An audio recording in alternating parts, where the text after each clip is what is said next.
Boom. This meeting is being recorded. Wow, it is being recorded. Welcome to the Fine Print, ladies and gentlemen. My name is Caleb Teskey, and today I am joined by Kristin Souza from Sugarleaf Boutique in Middletown, Connecticut. Kristin, thank you for being here with me. Thank you so much for having me. I'm excited. Yeah, this is kind of random and weird. We sort of linked through well, I don't really know that guy either, so this is kind of random. The magic of Instagram, you know? Yeah. Before we get started, would you mind sharing a 5-minute life story with us, or 7 or 10? I don't care how long you take, but however long it takes to ramble. Yeah, sure. So I currently own a small boutique in Middletown, Connecticut. It's been open for about a year now. And I kind of dubbed it a hybrid boutique. So it focuses on cannabis consumption accessories, CBD products. I pull in a lot of local artwork, and it really has a strong emphasis around advocacy in the cannabis community, and also being very focused on highlighting marginalized groups, whether that is, or underrepresented groups rather, in our industry, whether that's, you know, women, people of color, the LGBTQ community. So I really try to stay involved in, you know, local events and national events that kind of feed to that. A little more personally, I have 2 kids, 2 daughters. So I also really talk a lot about just being a parent and being vocal about, you know, using cannabis, because there's still a lot of stigma around that. Before I did this, I was actually in insurance for 15 years. So it was kind of a funky segue. I was saying to you before, you know, a lot of people have like this real linear path about something that happened and why they jumped into it. And I think it was more just a lot of different things that kind of converged at the right time. I've always been kind of loud about what I believe in. So the advocacy thing was always there. And then just becoming far more engaged and really immersing myself in it was over the last year. I don't know. Locally, I'm on a Democratic town committee in the city of Middletown, which has been very cool. So as far as politics are concerned, I've been able to, you know, meet a lot of people, from state representatives to state senators, which was also very cool, especially when you start getting into trying to draft legislation or kind of like plant seeds in their ear when they're drafting legislation. I don't think that was 2 minutes or 5 minutes. I don't know. I think that was about 2. All right, good. You really pack in the information, though. That was dense. Like, all right, go. It's like an auctioneer. So how did you go from insurance to opening like a CBD shop? That seems like kind of a random transition there. Yeah, no, a lot of people say that, actually. When I was in insurance, part of what I did was, and it's kind of funny because it was 3 years ago. So they were developing a program for cannabis farmers, hemp-related businesses and things like that. And so I was involved in the creation of that program at the brokerage firm that I was in the first place. And just knowing kind of, I would say, I kind of had my, you know, one foot in each pool there, because I was on the corporate side of being for a large insurance company. But at the same time, I knew exactly what people in our community needed, and they weren't matching. And so there was a lot of, like, for me, it was very difficult to work in that environment, because it just wasn't right. You know, I knew people were creating things that were going to go to businesses that really didn't protect them. It was protecting, I mean, forgive me for dropping names, but it was protecting the Hartford Travelers. You know, it wasn't protecting farmers or small business owners. Well, isn't that what insurance is supposed to do, though, is protect your business? In theory, sure. Yeah. But I will say I was an underwriter for 15 years, and what they say on the marketing to y'all is not what they say to us, because Really? They tell us that our job is to protect the assets of the company. And Wow. So, you know, so I think, you know, that probably, when I look back on it, was a big part of where I just started to become very, very frustrated. And then with COVID, I ended up getting laid off twice from that, you know, very secure insurance job. And this was something I was always interested in. I had a little bit more of a footprint, I guess, in the glass blowing community. I just knew some local glass artists. And so it started with pulling in local artwork, is really where it started. So it's kind of more of a gift shop that just focuses on cannabis type products. You got any glass in there right now with you? Yeah. Go grab something. All right. Yeah. Give me a sec. Yeah. I sure do.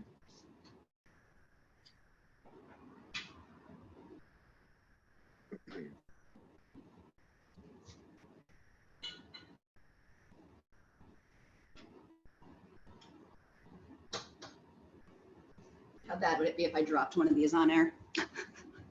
Wow. All right, I'll show up some of my favorite artists here. So this lovely piece is a woman, Chillery Bogart. Oh, cool. Out of Colorado. She does these disc flip things. So she like strings this with color and flips them. So that's like her third eye rose. I don't know if this is picking up all the detail. No, I got it. Yeah. Well, it was good enough for the, Yeah, this is Glass Happy in Pennsylvania. Their whole thing is like the bacon face. Love these. Bacon face. This is Tab Glass. I honestly don't know where he's out of, but this is like this cool like octopus thing. I like that. And this one's Connecticut local. This is Jits Glass. Wow. With all like line Look work at and that. stuff. So I don't carry a lot. Like I would say, I'm not a superstore, but if I do say so myself, I bring in some pretty heady pieces. It's like a nice small curated collection, and I don't do any production work. It's all American artists. Cool. Is that something that's important to you, to support your local artists? And it seems like it. I mean, is that jewelry behind you on the wall? I have, you know what? What's probably right behind me is like magnets. Oh. Okay. I'm looking, I'm like, I got magnets and candles back there. I do have some necklace. glass pendants hiding around though. Okay. But yes, it is important. I think it's super important. Sometimes I get a little feisty about that. I know in our community, we're always, and it's very important to support local and all of that. But I think sometimes when it comes to the consumption accessories, especially around glass, people are very quick to go online and go to like one of those wholesalers. And then people are complaining that their glass is breaking. And the reason it's breaking is because it's not a high quality piece of art. So, I mean, I've joked I'm not going to do it, but I mean, I could smash this on the table and the likelihood of it breaking is very slim. You might lose like a little nubbin or something, but I'm not going to test the theory either. I'd like to see that.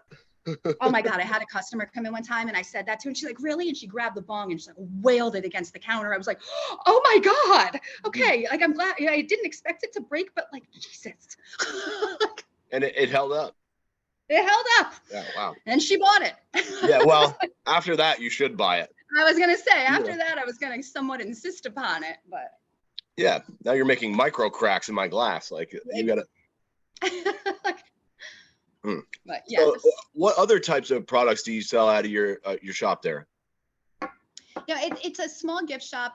Some of the like Skip Stone from Stash Logics, I carry his line. So Stash Logics is they're like very discreet cases that have an odor block system inside of them. So those were, again, like really marketed towards like parents or people with pets because they lock and they're very discreet. The Healing Rose is a brand of CBD that I brought in. The woman, Laura, she is on the nonprofit Elevate Northeast in Massachusetts.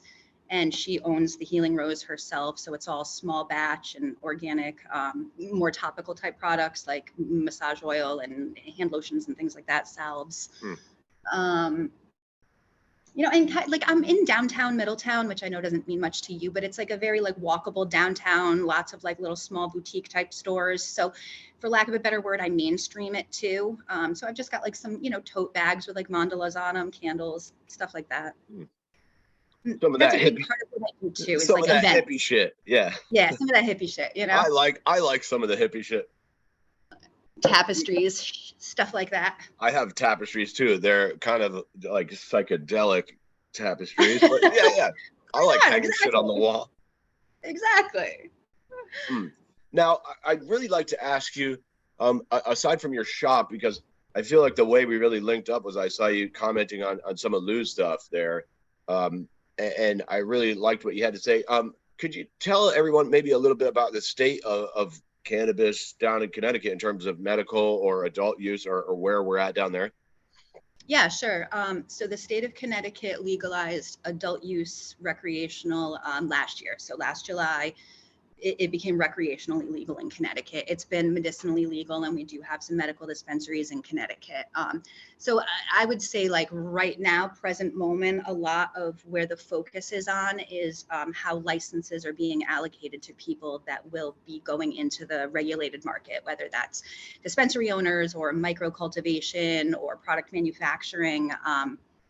So what Connecticut did is we have an equity licensing system, and then it's through a lottery. So you can get an equity license or a general license. There's slight nuances into how this applies in terms of like what your application fee will be. So we were talking about this a little bit, and there were a lot of similarities between Connecticut and Vermont, but like some of it was slightly different in that so I'm just making up numbers because I don't know them off the top of my head, but let's say I wanted to apply for a license, just a chance to get into the lottery. You would pay, let's say, $500 for that shot to have your name plucked out of a hat. So, smaller businesses, let's say myself, right? I'm just a small, maybe thinking about getting into it, you would probably $500, $1,000, $1,500. Like, that's kind of a lot for someone that's small, where you have these other people that are backed by maybe MSOs or the dispensaries themselves that exist currently in medical trying to get in, and they will flood the lottery because they can apply as many times as they want. Right. So that was a detail that I thought was worth stopping and noting, so people can sort of stuff the ballot box. Oh yeah, absolutely. And I wish I had the statistics right in front of me, but an article just came out last week, and I want to say for one type of license, they received, let's say, roughly 15,000 applications. And in theory, one business could have flooded it with 5,000 applications. So you can, if you have, pay to play kind of thing, like if you've got the money to do that, you know what I mean? So it's fair in that everyone has a chance, but like, is it? No. Well, let me ask you this. Who pulls the name out of the hat? There hasn't been a ton of transparency around this. So we have a commission, and they have subcontracted this. I believe it's through UConn. So they have like this double blind algorithm that's being done. Exactly. Like the face you're making is, I think, the face. So the names are selected by a computer algorithm. Correct. It's to the best of my understanding.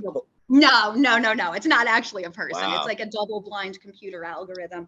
I want to say at one point, and it may have been Lou Rinaldi that reached out to get information on like what goes into this algorithm. And I understand that that's a little like, you know what I mean? It would even go over my head, but to not understand it in any capacity when you are the people implementing it is right. It's your recipe, man. Like you should know what goes into it. Who wrote the algorithm? Who designed it? I do not know that. UConn, the college, I believe a subdivision of them is the one executing it. You may need to fact check me on that, but I feel pretty confident. Which would bring up the question for me, if that is true, is like, hey, did they get a grant from the state to do that, or some money from a big MSO to maybe design that algorithm? I'd love to know how that happened. Like looking in the and I don't know the answer to that, but those are absolutely reasonable questions, Cool. Backroom handshakes and deals and stuff like that. I mean, yeah. So that's very problematic. And then, kind of to that, there were individuals that had applied to get the license, and part of the equity licensing is we did a census and you found disproportionately impacted areas. If you're an individual from that area, there were a few other criterias you needed to have, I believe 65% ownership, and then other individuals could invest. So then the other problem too is it's all of these out-of-state investors. It's people from Arizona and Florida. And, so we see that the winners of these licenses, I think maybe 16 names were pulled, and the overwhelming majority of them aren't even Connecticut people. They have some Connecticut tie, they've got the Connecticut face, but so this is the state of what's going on. There's a lot of conversation around that. We legalized last July. We still don't have any recreational dispensaries, so you can smoke it, but like can we, I'm going to stop you there because you mentioned that on the phone, and you said they went ahead and started the rec market without any retail dispensaries. Like that sounded crazy to me. Right. No, they sure did. And for a while there, we were laughing. There were like billboards directing people into Massachusetts. Send your vote elsewhere. So when this all started, it was supposed to be by the end of this calendar year. I mean, we're going into October and there aren't any rec dispensaries yet. So I mean, I guess stranger things have happened, but it would be very difficult for me to see that go live in the next 60 days or whatever. And are you thinking about getting into that market? I would say no. Right now, no. I like being on the ancillary. You know what I mean? I'm involved in the cannabis community. I like the advocacy piece of it, kind of self-deprecating humor. I don't have the money for that. I don't have interest in partnering with certain right now. Any partnerships would be something I'm not interested in, so no. And I believe from what Lou told me, he said up to maybe $3 million to get involved in the adult use market down there. Right. Yeah. These sticker prices are crazy. So the license fees are one thing, but then, they say around 3 million in capital to get going for all the various things. So that in and of itself is problematic. And then full circle, it's beyond challenging to just walk into a bank and get money for this sort of thing. It's near, so it just starts swirling in circles. You just need it. I don't know. This is where I get frustrated because I think that, card carrying Democrat, I think this law was passed with the best of intentions as far as being equitable, but it was written so poorly that it's not playing out the way it was intended. Something about the road to hell being paved with good intentions or something. Yeah. However that one goes. No, exactly. And there's a lot of dissenting opinion about what I just said there too. A lot of people will say, no, it's playing out exactly as they had it planned. And, I think maybe I fall into that naive category of like, I really do believe that a lot of the people involved in pushing this had good intentions. They just, I don't know if they didn't have the right information. Are there enough good people involved though? That is what I wonder. I don't know. And this is a random tangent I went off recently on social media, but like, I also think that a lot of people that are currently in office don't talk about cannabis in any capacity. So regardless of what the sentiment is in our society right now, which is overwhelmingly in support of it, we have candidates in office that do not represent that. And right. So it becomes beyond challenging because it starts to become very partisan. And then even the people that you think would be supportive of it, they don't want to talk about it. It's like progressive Democrats in Vermont talking. Go off. This is my favorite. I love politics. And especially like the Department of Health. I thought they had been, they're supposed to be our champions for protecting the kids and whatever, but to be quite frank with you, I think that they've presented more misinformation to the state of Vermont than any cannabis company will ever do. Right. And you see this and it's like, speaking of the kids, there's no one out.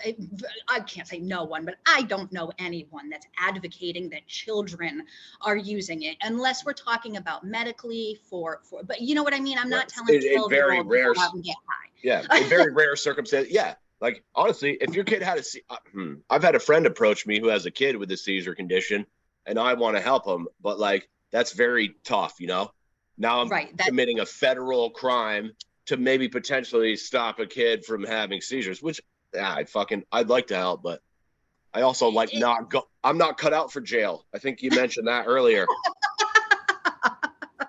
Yeah, nope. Not likable enough to run a gang. I can't do it. Is Connecticut like this? Like in Vermont, the Department of Health has been sort of fanatical and zealous, overzealous, in my opinion, about protecting the kids. Also, I might add, this is an adult use market, so kids aren't allowed to buy weed. Are you seeing any of that same kind of shit down in Connecticut? I feel like it's ramping up, if I'm being honest. Damn. I feel like, and it's probably a concerted effort around the timing of when dispensaries are going to be opening. I don't know if it's also in conjunction with Halloween around the corner, the propaganda. And I am not minimizing anything with fentanyl, but fentanyl and cannabis are two very different conversations. And they're swirling them together and making people afraid that their kids are going to have like, THC friggin' chocolate in their candy bag or something. And so you see a lot of that propaganda starting to swirl out, like in our news stories. Is that how you feel about it? Is that how you feel about it? It's propaganda. I do. Honestly, I do. I can't. I mean, I don't know. Do you know anybody that's like standing on Halloween handing out no. No, drugs are expensive, and no one's giving them for free. You're a psycho. Like no one's doing that. Like, there's never in the history of ever have I heard of someone like that. I don't know. So yes, it does feel like propaganda. Every year, right around Halloween, you get it. And of course you tell your kids to be careful, but it just feels like I don't know, I'm older. I'm just like back in the 80s when they said you'd get like razor blades in your candy. I lived my whole life. I never found a razor blade in my candy bar. So still waiting for a free knife. Right? You know what I mean? It never happened. I'm 42. I'm still holding out. and so have you talked to your kids about this? About like cannabis in general, or drug use in general? I mean, how do you approach your children with these conversations? That's a good question, actually. And I've approached it two different ways because my kids are 10 years apart. So if I'm being very honest, the older one, she is 19 now. She is a sophomore in college. I was very not open about things with her. I think it was maybe a reflection of like where I was feeling point in time and just how things were. And it's a very real concern that like DCF will get involved, to be very honest. Department of Children and Families can get involved, at least back then. So I was very quiet, hid it, nothing. With her sister, I run this store and she gets dropped off the bus here. So she's just immersed in my life. I don't smoke in front of my kids. I never have. That's just a personal choice. I don't really get drunk in front of my kids. I don't smoke in front of my kids. I will slink off, smoke, and come back and exist with them. Slink off. Yeah, you know what I mean? So it's not like a constant conversation. It's just very much like if I was going to pour myself a glass of wine, what is that? It's an adult drink. Like, what are you doing? I'm going outside. I'm like, this is adult things. As far as like, if, I don't know. I feel like maybe I'm careful to the point of like, I don't make like brownies and just leave them on the counter. You know what I mean? I try not to keep things in the reach of a 9-year-old who may not be thinking and just grab them. But at the same time, I don't really have a huge discussion about it. I'm just sort of like, this is what we do. Like she's here. She sees bowls and bongs. She'll ask what they are. I tell her, it's medicine. It's a plant. People use it. They can put it in a lotion. They can put it in, this and smoke it. So she knows. So you go with a little bit of the old honesty. Honestly, yeah. With her, I really am. I know there's a lot of like, people will put stickers on things and have these conversations. I just kind of treat it like it's no big deal because I don't think it is. And if you make it a big deal, at least from my personal experience, it seems like if you make it a big deal, kids are going to wonder about it more. Right. Don't touch the red button, like. But yeah, exactly. So sometimes when people ask this, I feel like I should, like, there was no speech, there was no like coming to Jesus talk. It's just with the little one, it's kind of just she exists around it and people that talk about it. And I don't feel like we're ever inappropriate in any way. Again, I'm not like taking a bong hit and blowing the smoke in the living room or anything, but, and I mean, more power to you. Like some people do smoke in front of their kid.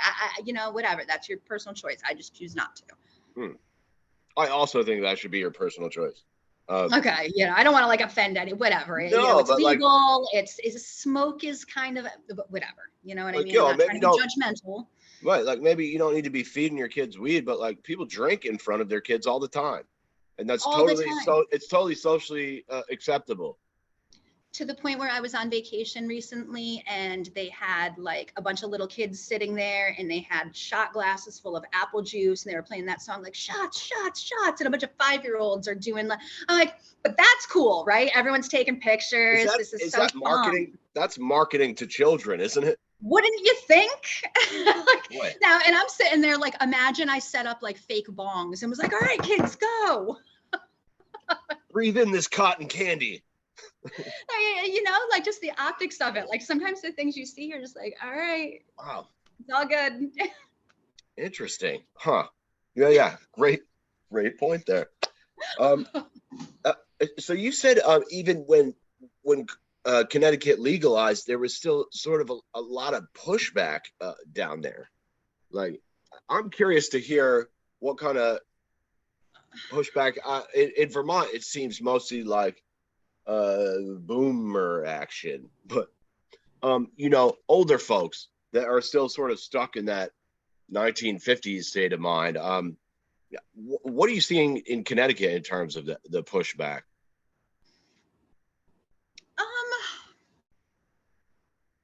Broadly, to be honest, not a ton. I'm going to keep this like super local just because it was an experience I had very recently, but there was a planning and zoning meeting in town. So sometimes those super municipal local things are where, the Karens and the Chads come out in full force. So to be honest, I really expected a lot of pushback about a dispensary coming to town. There was one individual, and they pulled out all the propaganda. They had all the talking points, but it was just one individual,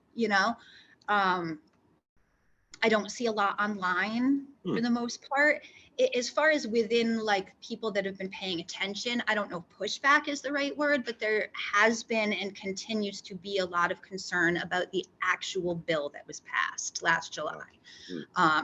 There were a few bills on the table that implemented various things, one of which being the way that the licenses are being awarded. What's happening now is something that our governor very much pushed, and a lot of advocates and people that had a voice in putting this together were not in favor of the bill that ultimately passed. So yes, it's been legalized. Yes, it's now legal in Connecticut.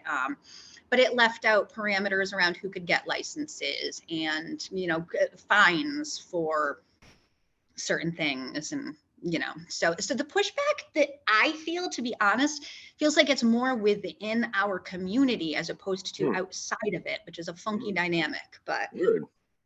yeah, I don't like again, like I'm right in downtown. I'm sort of near a college. There's parents walking by with their kids. And now granted, I'm not a dispensary, but like my sign has a leaf on it. Like I think it's pretty clear what I do in here.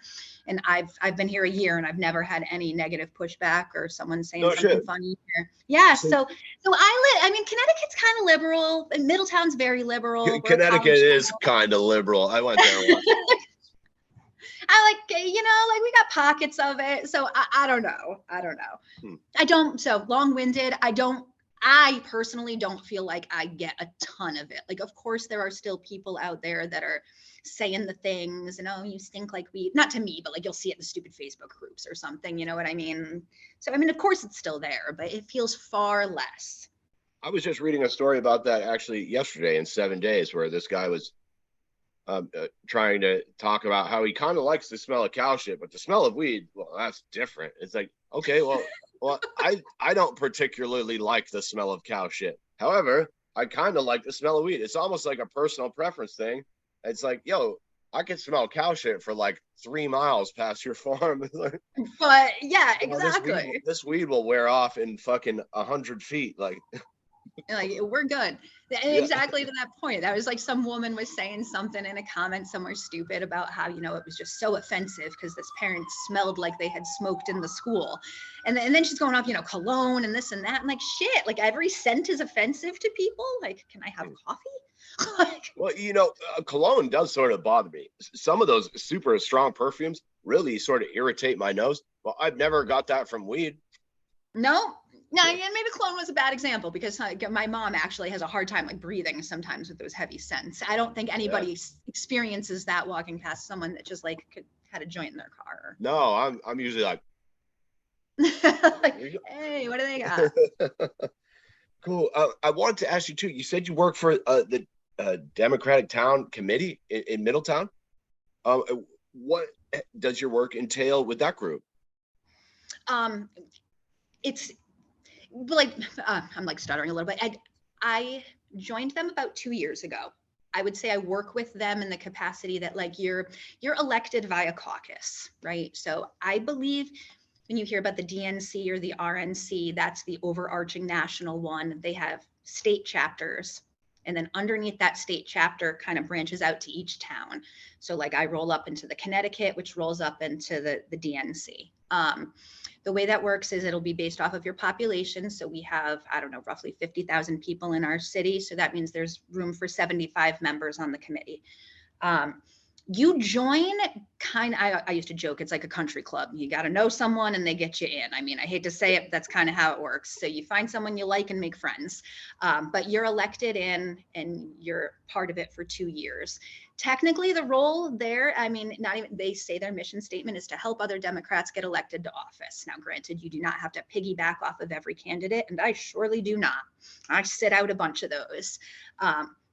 But when there is a candidate that you like, it was really cool in that like I had the opportunity to meet our governor and lieutenant governor because I helped do a fundraiser in someone's backyard. And just through that, the lieutenant governor, her name's Susan, I don't know why, but she took a liking to me. And so like now I have a really friendly relationship with the lieutenant governor.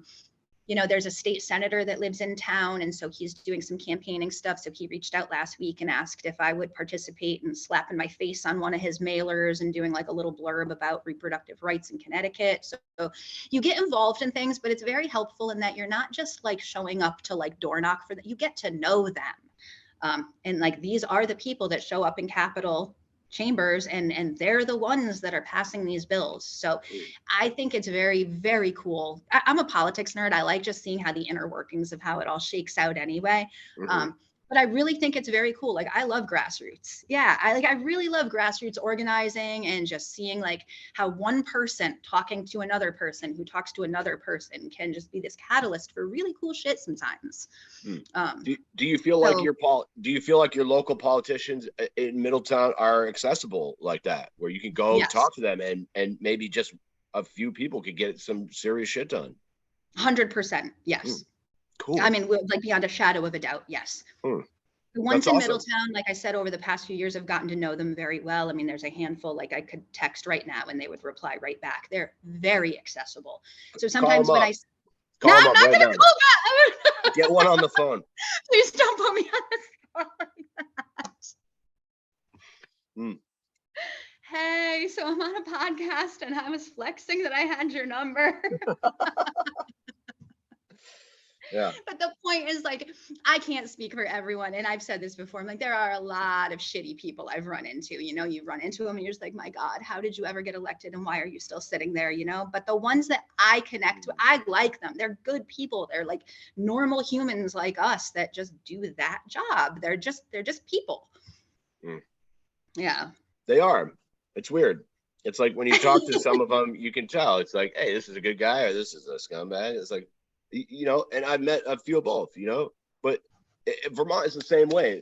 I actually am hoping to get the lieutenant governor on here in early November. I think we got him coming on. I went to one of his rallies and we shook hands and he took my business card and we spoke on the phone. So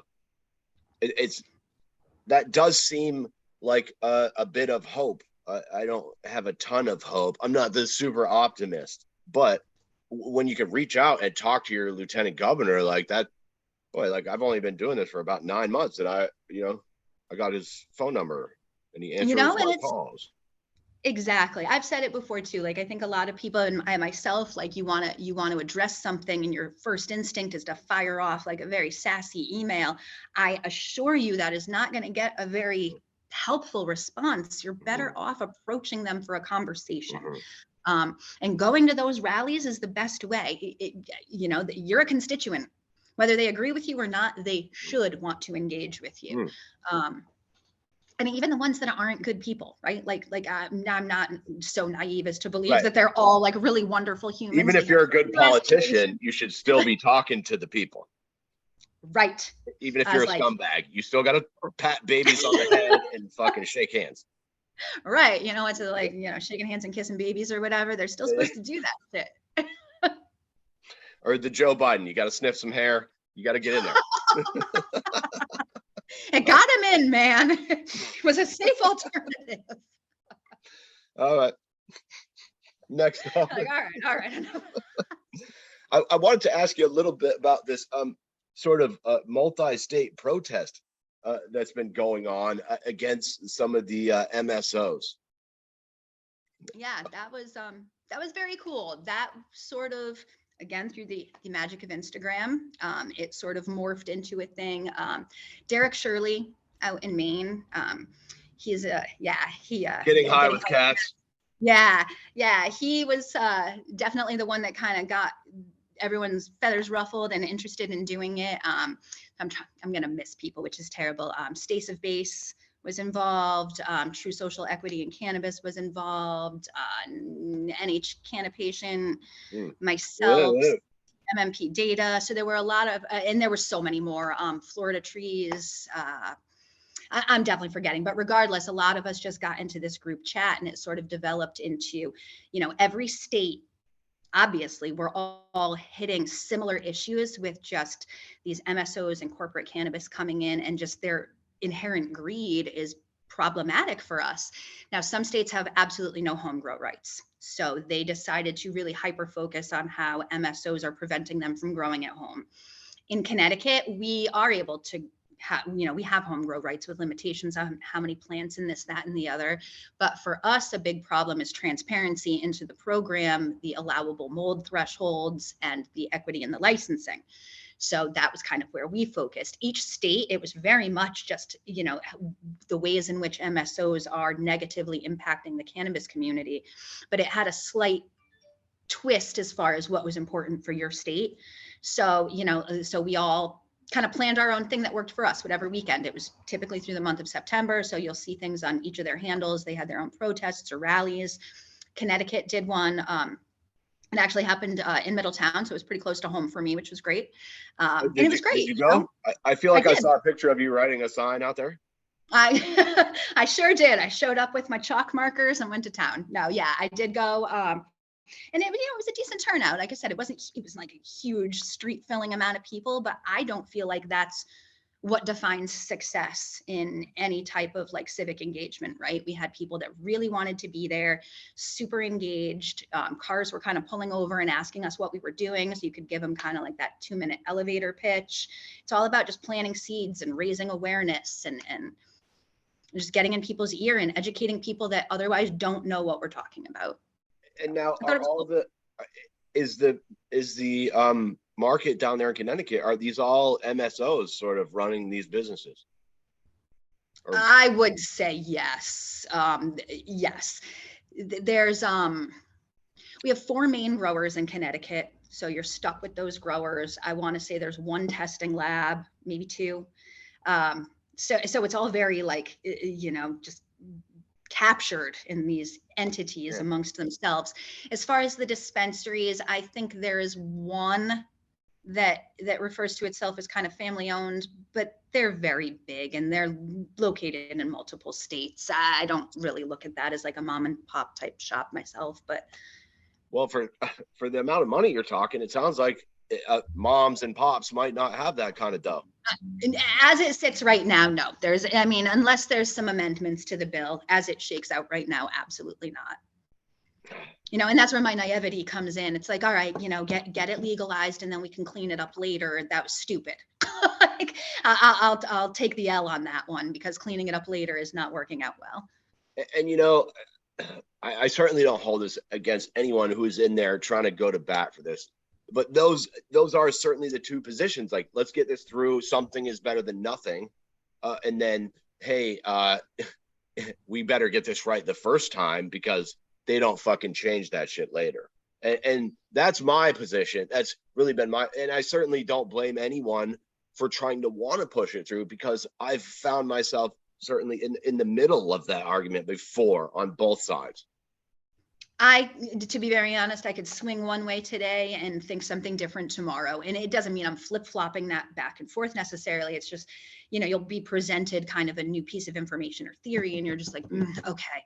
Because it's challenging with this. Like this is a tough one. I'm sorry to interrupt you, but this does seem like a tough one. Yeah. So I don't know. Sometimes I think like maybe, but if we hadn't passed it, would we be sitting here today still talking about drafting a new bill that doesn't get passed for the 7th year in a row? I don't know. I don't know if that would have been better. I truly don't know because we still have, there's helicopters going around Connecticut looking for like illegal grow operations. Like they're just trying to bust people that have like plants outside. I just saw a helicopter go over my apartment about an hour ago, right before this interview. It was not a medical helicopter. I was going to sound like shit. This podcast could go a whole new direction if the helicopter lands on your roof. They can come here. I'm a custody. They got nothing on me. You're like, I'm fine, but still, it could make for a fun entrance. Yeah, come on down. It's slanted. You're going to land weird. Do you guys have any of the Curaleafs down there? Yeah, oh yeah, for sure. When I first opened, I had gone and done a patient appreciation event outside of a dispensary that we have in Connecticut, and absolutely, the Curaleaf rep was there kind of handing out merch and stuff to patients. Yeah, they have their footprint everywhere. And I want it noted, I don't do those events anymore because it's very much a conflict of interest to be standing next to a Curaleaf rep who is handing out merch for moldy medicine while I'm standing there being like, hey, I'm a cannabis advocate for the smug. I mean, the conflict of interest was so extreme, it was unworkable. Yeah, I want patients, but not that way. And have you ever tried any of the Curaleaf products down there? I have not. Okay. Cool. Not that I'm aware of. Can you send me anyone that has? Yes, actually, yes, we sure can, because I have fantastic. I know I do have friends that go to the dispensary, and to be honest, I just think they were happy that there was a place to go to get it, right? Like, sure. I will always want to be transparent and honest about this. There are a lot of us that we just have friends, we grow ourselves. This isn't a big deal. There are a lot of people that still in their brain think they're going to have to go to like some seedy apartment basement or something. Some back alley drug deal. You know, and it's like tough to say, but that is a very real reality. And there is always going to be a subset of the population that would prefer to walk into a brick and mortar retail store to secure their product. There just always will be. So for those people making their product freaking safe, like they're inhaling mold and they don't know it. So they wouldn't complain necessarily if they didn't know. Exactly. So, you don't know what you don't know, you know. So why let them know if they don't? And that seemed like a good transition to my next question about these mold limits, which I know Lou mentioned. I believe maybe you quoted on the phone something about setting a record for the highest allowable mold limits. Yeah, I was joking. Talk about that. That Connecticut's taking the trophy right now, because from what I can see, Connecticut has the highest allowable threshold for mold in the nation, which is insane to me. I mean, it could be wrong. There could be somebody else that has as high as us. But I know like even the Massachusetts Control Commission or someone even said it was like, they expressed concern about what Connecticut had done. And our Department of Health is saying that it's not problematic because of certain types of mold that are not allowed. But like I said to you, if my dad with lung cancer was going to the dispensary and forget like just that, anybody, you shouldn't be inhaling mold spores, but especially because all we have is medical dispensaries right now. These are only medical patients. And so we're giving moldy medicine. Like if I showed up to CVS and got a prescription and my pills were covered in mold, that would be highly unacceptable, but this is all right. And especially just from a personal standpoint in Vermont, the amount of discussion that's been centered around public health and safety, especially for children, blah, blah, blah. I mean, and now we're going to see like moldy weed going out. Like, why hasn't that been part of the discussion? And why are we saying, oh yeah, we'll just allow a little more moldy weed and a little more moldy, That seems like bullshit to me. I'm calling bullshit on that. I mean, that's a good question. It has been in the new, you'll get like one news story at 6 o'clock for 5 minutes and then it gets buried. One story, Zach Huffman is the guy that writes Grown In. So he has like a reporter that kind of stays up to date on like cannabis issues, but he's not a Connecticut guy. And I get most of my, I guess where I get most of my intel, and it's not a Connecticut person. So it's a good question. So the most knowledgeable reporter is not even from Connecticut. Yeah, I mean, somebody else could as far as I know, if somebody else knows someone that's doing a better job, let me know. But I don't get any info from anyone else. And what about sort of like big newspapers in Connecticut? Have you seen a lot of coverage in that sense? And how has the sort of mainstream media or local newspapers in Connecticut carried this story? As far as like the mold limits and all of that? No, overall, but just like in terms of the rollout of legalized cannabis, has it been well received in the newspapers and things like that for your local news? This is kind of hard for me to gauge, to be honest, because I think I'm hyper focused on it and I know I'm sort of in that echo chamber. I hear it all the time. But then like being in the store, my average customer. If I get into a chit chat with them, I'm definitely the one feeding them the information. So I would say it is being reported in ways that those of us that are interested can like Google it and source it out. But no, like the more mainstream things that tend to like generate any sort of like public excitement, for lack of a better word, is the propaganda based stuff, the stuff where they start linking it with fentanyl or the kids' safety will get people very fired up. And I really don't know why. I don't know if people just don't get it when like we're talking about like the licensing issues or the health safety issues. I really don't know why that doesn't generate more outrage, for lack of a better word. So I don't know. It is being reported, and at the same time, no one knows what's going on. So it's a funky dynamic. It makes me wonder if these people actually believe what they're saying, or if they're sort of just bending the truth a little bit to keep the fear propaganda going. Because a little bit of both. Yeah. Okay. That might be. I think it's a little bit of both. Okay. It's usually a little bit of both. No, I think there are some people that God, my mother is one of those people that genuinely believes this nonsense. And so you really got to like talk her off the ledge. So I know it exists. God, Mom, if you watch this, I'm so sorry.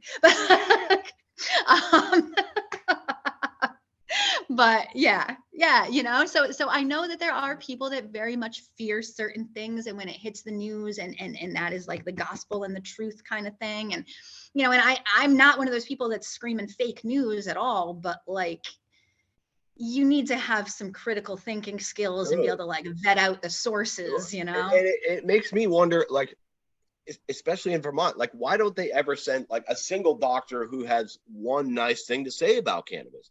There's not a single person on these committees or the boards that like, well, maybe I don't want to say that about the control board, you know, they seem reasonable, but all the other committees, it's just the prohibitionists. And I would love to see one medical professional that says, yeah, this is not that dangerous. Okay. Like, and I know they're not allowed to make these health claims, but it's like when we sent out Oxycontin to hundreds of thousands of people, we never had these discussions. Surely we did not. We're of that generation, you know. It was easier to get an oxy than, you know, and some of my friends died because of that shit. And you know, when I hear these public health like debate, these bullshit debates, like it makes me kind of angry. And I don't get angry about a lot, but that's the type of shit that really makes my blood boil. No, I'm 100% with you. And the equating the two when there was never that messaging around something that was and is still killing people, when there have been exactly 0 people that have died from cannabis consumption exclusively, you know. Yeah, exactly. And that right there to me should be the end of the conversation. Like that is just such a like just it's fact, boom, done. Boom. But we just talk in circles. Right. And we give school kids Adderall. You know, they want to say, oh, we need more science when it comes to cannabis. Like we know the science with amphetamines. It's gonna have predictably addictive effects, you know, sleep disorders, eating disorders, psychosis, which we now have to put on the warning pamphlet in Vermont about the psychosis. Like, where is that on the Adderall bottle? I used to look at it's not on there. And it seems just like it's just more of the reefer madness. Even though we're legalizing, we're still seeing that sort of reefer madness. Excellent reference, because you know, after that local meeting where that guy popped off, someone I know, he's a local reporter, he's messaging me, he's like, it's like reefer madness all over again. Like, yup. 2.0. You know, and like what was that, like the 30s? So like that's like 2022, and we're just like, yeah, sweet. Yep, same deal. And now, you know, in Vermont, the Department of Health gets up to $10 million per year out of the tax revenue to fund the education, where they print these pamphlets and with sort of wild, unscientific, in my opinion, claims. And meanwhile, cannabis companies, you're not allowed to say, hey, this weed will make you live a year longer, or this will, you know, make your hair grow an inch straighter, or something. You know, you can't make positive health claims. But it seems like the Department of Health is making a lot of negative health claims, which seem to be also unproven, but it seems okay for them. Correct. And that bothers me. It bothers me a lot. Yeah. And I struggle sometimes talking about this because I don't ever want it to be perceived as I'm advocating for children to be around it. But to your point, this is an adult use market. I feel like that word alone, we've addressed this. We're talking about adults here. So much like any other thing that is for adults, teach your kids to be safe and responsible and move forward, we just go in circles around this shit. I mean, Advil isn't really good for your kids either, but like we don't have this whole friggin' pamphlet coming home about how like Well, one of the warnings was overconsumption can lead to intoxication. It's like, hey, if you pound 2 gallons of water in 10 minutes, your brain will swell up and you'll fucking die. Should we put a warning label on that? Should we warn the kids about drinking too much water? Like, where does that end? Yeah. And this is a fine line, because I don't know.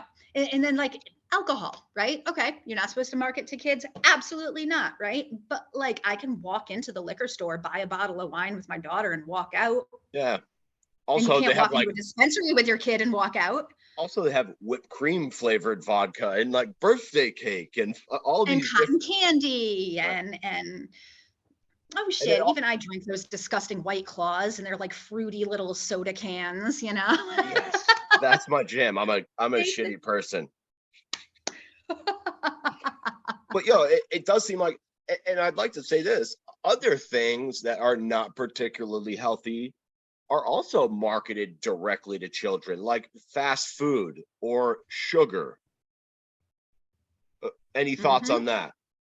Well, I mean, it's just full circle, right? Fast food is causing obesity, clogged arteries, then the freaking Happy Meals that are linking to movies that link to Disney. I mean, the circular advertising to children. And on the one hand, like, okay, it's just food, but we know that this type of food is causing a lower life expectancy in our society, right? Like we have all these health issues related to eating shit food. American food in general is just gross.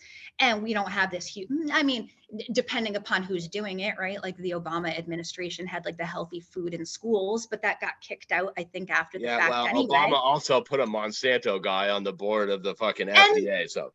You know what? Great. Thank you for like calling me on that. I swing left a little too hard sometimes. Obama will not slide on this program. Obama will be held to the count. I need friends that keep me censored. I like that. Not censored. No, you're free to say whatever you want, but I will check you if. Oh, I can take it. Okay, cool. No, but yeah, I do. I just think it's very hypocritical, and I think they're hyper focused on the wrong things. And kind of to our point before, it's like, don't touch the red button. We need to focus on making the product healthy for the adults that are actually able to purchase and consume it, and stop worrying a bunch of little kids that aren't going to touch the shit anyway. Like, that's my speech. I felt that. Look, and I'm out of questions. And I want to say thank you very much for your time. Kristin Souza, Sugar Leaf Boutique, Middletown, Connecticut.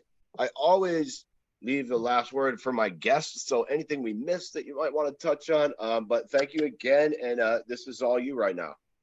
No, it was good. I think I rambled a good bit and you let me, so thank you. No, this was very cool. And I really enjoy watching this. I like that you've been pulling a lot of like advocates from Vermont and outside of Vermont. It's very cool. I watch all of them. So thank you very much. Good stuff. Thanks, Kristin. I wish you the best of luck in whatever the fuck you're doing down there. And thank you so much for your time today. Thank you. All right. Peace.